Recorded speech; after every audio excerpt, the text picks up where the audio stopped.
Hello everyone welcome back to our YouTube channel Somraj teaching hub. तो पिला माने आज वीडियो हम कौन करवा ना आम सीबीएसई पिला मानकर क्लास 10th रिजल्ट पब्लिश हो जाइए। तो केमती आम देखा देख ता विषय में वीडियो कर देख। प्रथम आम क्रोम ब्राउजर को जाकि सीबीएसई ऑफिशियल वेबसाइट को जो जा देख ऑफिशियल वेबसाइट को गले डेस्कटॉप मोड ऑन करदेबा। डेस्कटॉप साइट ऑन करदेला आम पाखे एमती किसी इंटरफेस ओपन हम तो आम रिजल्ट सेक्शन को जीवा। आम देखा पाइबा जे एटी अनेक प्रकार अपडेट अच्छे। तो ता पूर्व जो मैंने आम चैनल को सब्सक्राइब करना सब्सक्राइब कर ऑल ऑप्शन क्लिक कर दिंतु कारण सबकि वीडियो अपडेट तुमने सर्वप्रथम पाइपर। तो देख प्रीवियस रिजल्ट देखा आम जदि 2023-22 केबे के प्रकाश होती देख 2023 रिजल्ट के प्रकाश होता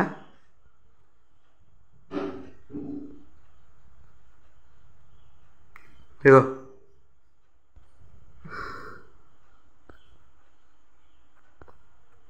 2023 प्रकाशित होता 2024 डेटा आम देखिया यहाँ मे 12-13 2023 होता 2024 जो आम देखा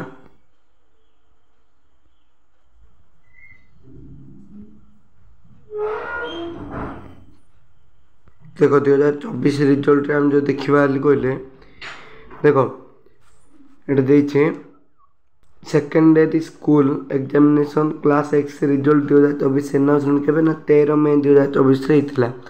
तो तुम मानक एमती किसी इंटरफेस देखा 2025 अपडेट रे है 2025 अपडेट रे कौन तुम मानक से क्लिक करने पड़ो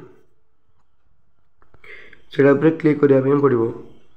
क्लिक कलापर तुम मैंने पेज को डायरेक्ट हो तो तुम ये तुम class 10th roll number enter कर अच्छी देन स्कूल नंबर था तुम आडमिट कार्ड तले स्कूल नंबर एंटर करा पड़ो ये। देन देख आडमिट कार्ड आईडी गोटे थी आडमिट कार्ड आईडी गोटे थी सेटा को ये क्लिक कर जोटा कि तुम आडमिट कार्ड थी डेट ऑफ बर्थ तुम पिन कर सिक्यूरीटी पेन कही सिक्यूरीटी पेन बोली कहले तुम जो कैप्चाटा देखा ये टाइप कर कौन ना सबमिट ऑप्शन क्लिक कर सबमिट ऑप्शन क्लिक कलापर तुम रिजल्ट शो हो। तो जिते 2025 अपडेट अपलोड हो तुमको सर्वप्रथम ये चैनल देखा मिल तेणु चैनल को सब्सक्राइब कर रखी था। Thank you to all.